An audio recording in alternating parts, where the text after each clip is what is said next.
Bonjour, je veux vous donner quelques petites indications pour comment faire vos interfaces. Bon, je pense que vous êtes quand même capable de faire les formulaires, là, il n'y a pas de problème, mais c'est plus là au niveau de l'harmonisation et qu'est-ce qu'on doit mettre, qu'est-ce qu'on ne doit pas mettre. Fait que, on va passer avec les règles de l'art pour faire ça. Fait que je vais essayer quand même d'y aller rapidement, puis vous allez avoir un peu d'informations sur ça. Il y a 11 règles de l'art qu'on propose. Bon, on pourrait dire que dans votre cas, vous ne pourrez pas faire les 11 parce qu'il y en a que c'est de la programmation, mais il y en a plusieurs que vous allez être capable de faire. Ça fait qu'ils sont là, je vais vous les expliquer une à une. La première, c'est évident, ça s'appelle favoriser la simplicité. Ça fait que là, ce que vous pensez, c'est qu'un utilisateur n'est pas nécessairement à l'aise avec l'ordinateur, c'est que vous essayez de faire le formulaire le plus simple possible pour qu'il soit capable de remplir, dans le fond, le formulaire et de peser sur les bons boutons, ce qu'il a besoin. On met vraiment seulement ce qu'il a besoin, puis on essaye que ce soit le plus clair possible. Fait après ça, l'autre, on dit minimiser la charge mentale. On dit que les gens, au niveau de la mémoire à court terme, sont capables de retenir de 2 à 7 éléments. Puis, à long terme, par exemple, c'est ça, là, si on demande un numéro de participant, on ne sait pas c'est quoi. C'est pour ça que, par exemple, dans votre travail, au lieu de mettre un numéro de produit, bien, ce qu'on veut avoir, c'est le nom du produit avec une liste déroulante. C'est plus facile. Puis, ce qu'on dit aussi pour la mémoire à long terme, bien, on essaye, là, c'est plus facile de reconnaître des choses. Par exemple, bien, si vous voyez une disquette, bien, vous savez que ça veut dire sauvegarder. Fait que, un exemple, bien, c'est ça, c'est de mettre des bonnes illustrations sur vos boutons si vous décidez de mettre des illustrations. Puis, c'est de faire des regroupements si vous pouvez. Par exemple, sur la facture, il va falloir mettre de l'information sur le client. Puis, il va falloir aussi mettre de l'information sur l'entreprise. Bien, l'information sur l'entreprise, vous pouvez le regrouper. Puis, sur le client aussi, regrouper. Et ce qui a vraiment rapport à la facture, bien là, vous le mettez regroupé ensemble aussi. Ça, c'est un exemple. Après ça, bien, on demeure cohérent. Qu'est-ce que ça veut dire demeurer cohérent? Bien, on s'attend que tous les boutons, par exemple, enregistrés vont être identiques, vont être à la même place. Tous les boutons fermés vont être identiques, vont être à la même place dans tous nos formulaires. Au niveau des couleurs, c'est la même chose. On met les mêmes couleurs. Si on décide de mettre des symboles, c'est toujours les mêmes symboles partout. C'est qu'on est cohérent sur chaque interface. Fait que si la personne est à l'aise de rentrer des nouveaux clients, bien, ça rentre des nouveaux pays, même si ça n'arrive pas souvent là, que ça arrive. Bien, ça arrive de temps en temps, mais pas très, très souvent. Bien, la personne, elle va savoir exactement où aller. Ça se fait de la même façon. Fait que là, c'est un petit exemple. On dit informer l'utilisateur. Ça, vous ne pouvez pas le faire, vous l'avez déjà vu. Si par exemple, je vais sur un site web, il me dit, ben dans, je sais pas, attendez une minute, ben pas une minute, là, c'est peut-être un peu beaucoup, mais attendez quelques secondes.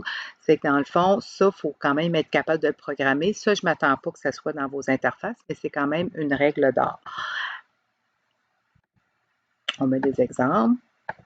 Après ça, on dit indiquer clairement les sorties. Là, la fenêtre sortie que vous m'avez mis à l'examen pour sortir là, de Access, dans le fond, pas d'Access, pour arriver à Access, là, pour avoir fermé votre, dans le fond, votre système, c'était un genre de porte là, avec une flèche. C'est pas tellement clair, ça. Quelqu'un qui ne connaît pas Access, ça ne dira rien. Il faudrait vraiment être clair pour dire, ben là, je sors du formulaire et là, je sors de l'application. Peut-être l'écrire sur le bouton ou mettre une image qui est vraiment évidente.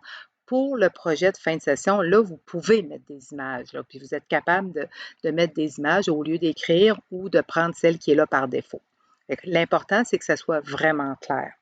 Dans le fond, ce que je vous conseille de faire peut-être quand vous allez avoir terminé votre projet, bien, vous le passez à quelqu'un d'autre qui va faire la navigation, c'est-à-dire de passer à travers toutes les fenêtres. Est-ce que c'est possible de passer du client à la facture? Après ça, passer de la facture, retourner au client. Est-ce que c'est possible de revenir au menu principal? Je ne sais pas si vous comprenez quand je parle de navigation. Être capable de passer à travers toutes les fenêtres de façon rapide. En passant, on appelle ça aussi la règle des 3 clics. Il ne faut pas prendre plus que 3 clics pour se rendre à un endroit. On ne clique pas plus que 3 fois sur un bouton.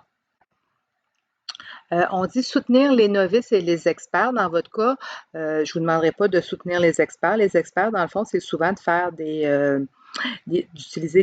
au lieu d'utiliser des boutons, d'utiliser, par exemple, CTRL-Z, CTRL-X, etc. Ça, c'est plus les experts qui utilisent ça. Dans le fond, ce qu'on vous demande, c'est d'être le plus simple possible, puis qu'une personne qui ne connaît pas vraiment les systèmes d'information, qui ne connaît pas vraiment Access, soit capable de travailler avec votre application. Puis, trouver l'erreur, bon, évidemment, on ne pourra pas, vous autres, vous ne pourrez pas trouver l'erreur, mais parce qu'on dit que ce n'est pas très clair, mais vous allez pouvoir quand même faire quelque chose qui est un peu plus clair quand j'arrive pour offrir un traitement simple des erreurs. L'exemple, je vais vous mettre les deux exemples. Si vous mettez format invalide, on ne sait pas ce que ça veut dire. Si moi, j'essaie de rentrer une date, puis ça ne fonctionne pas, puis vous m'écrivez format invalide, ça ne m'aide pas beaucoup. Un peu comme quand j'essaie de rentrer sur Internet des données, puis là, il me dit, il manque un champ, mais il ne me dit pas quel champ qui manque, ou un champ incompatible, puis il ne me dit pas c'est lequel. Fait que, exemple, ce que vous pourriez faire, c'est mettre format de date invalide, utiliser le format comme ça, ou tout de suite le mettre le format. Fait que la personne a moins de chances de se tromper. Fait que c'est possible de faire ça. Entrez, quand vous faites des requêtes paramétrées, entrez la date, bien, écrivez entre parenthèses comment il faut la rentrer, si tu l'année en premier ou c'est le jour en premier. Bon, là, on dit qu'une erreur peut coûter cher. Prévenir les erreurs, bien, je pense que là, c'est un peu ce que je viens de vous dire. Si vous l'écrivez, par exemple, au début de la requête paramétrée, on a moins de chances de se tromper. Là, on dit utiliser des métaphores. Bien, exemple, les métaphores, justement, tout à l'heure, je vous parlais là, de la petite disquette. Quand je vois une disquette, moi, ce que ça me dit, bien, ça me dit qu'il faut que je sauvegarde. Bien, ça, c'est une métaphore. On est habitué de voir ça dans d'autres logiciels. On comprend ce que ça veut dire. Ça fait que c'est ça, utiliser des métaphores. Si vous décidez de mettre des symboles, des images sur votre bouton, sur vos boutons, bien, il faudrait que ce soit quelque chose qui parle à la personne, qui parle à monsieur et à madame tout le monde, pas seulement à ceux qui sont habitués de faire de l'informatique. Bien, ne rien cacher, ça, vous ne pouvez peut-être pas le faire, là, parce qu'aussi, il faut de la programmation. Bon, ici, vous avez l'exemple. Quand on voit ça, bien, on voit que la corbeille est vide, puis ici, bien, on voit qu'elle est pleine. On comprend. Fait que dans le fond, là, je vous ai passé rapidement les 11 règles d'or, mais ce que je pourrais vous dire, là, dans le fond, c'est d'être le plus simple possible, d'être cohérent, de bien d'indiquer nos boutons et nos sorties, évidemment, et aussi de minimiser la charge mentale, c'est-à-dire de rendre ça tellement simple que la personne, lorsqu'elle travaille avec l'application, est capable sans avoir à se poser de questions. Je pense que ça devrait vous aider pour faire vos formulaires pour la section, pour la remise numéro 3.